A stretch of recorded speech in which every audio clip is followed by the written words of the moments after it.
Good day everyone. Today I'll show you the steps on how to disassemble a system unit. First thing you need to do is unplug every cable that's plugged in the computer or connected to the computer. Second step, move your system unit to a clean workplace, preferably a carpet, because carpet are better than tiles or floor, because screws and other small parts will roll around. Take note, if you are working on a carpet about every 5 minutes, touch something that is grounded, sink faucet, pipe, wire coming from the ground, part of wall outlet. This for you don't shock your motherboard or other parts. Step 3.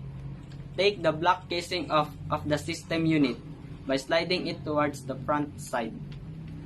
Then place the case on your side. Step 4. The power supply supplies power to every component in a computer. Therefore, it has the most wire out of every other component in the computer. So the first thing you need to do is unplug every wire coming from the power supply. Fifth step. CD or DVD drive is one of the easiest components to remove. First, unplug the ribbon from the back of the drive. Once that is completed, pull on the tab, securing the drive in place. Then push it out from the inside. Step 6. Most computers have two fans. The system fan, the one blowing air into the computer, and the CPU fan, the one blowing air onto the CPU heatsink. First, unplug the system fan from the motherboard. You can find the plug by following the wire from the fan. It should be labeled SYS Fan 1.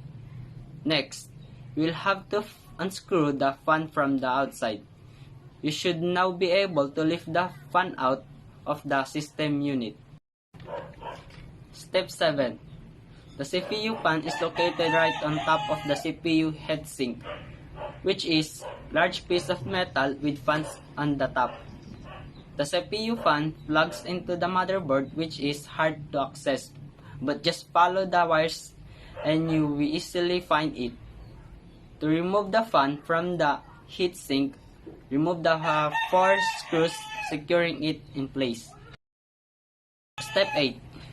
Card reader. Just like every other component, unplug the wire first. There is screws holding the card reader in place. All you have to do is unscrew them all. After that, the card reader should be removable. Step 9. Hard drive and amplifier. Portable hard drive slot. In order to remove the hard drive, you must remove the portable hard drive slot first. First off, detach the connector at the back of the slot and unplug the other end from the motherboard. Also unplug the SATA cable from the motherboard and the hard drive. The portable hard drive slot is secured the same way the CD DVD drive is, with a tab. Pull on the tab, then slide the slot. To remove the hard drive from the side of the slot, unscrew the screws securing it in place. Step 10. Expansion cards are like small upgrades in a computer. Expansion cards give a computer new capabilities once it's installed. There should be a single screw on top of each expansion card slot, whether it's occupied or empty. Remove the screws on the occupied card slots. Once the screws are removed, you should be able to remove the cards by pulling them carefully upward. Step 11. RAM, or Random Access Memory, is the memory or information storage in a computer that is used to store running programs and data for the programs.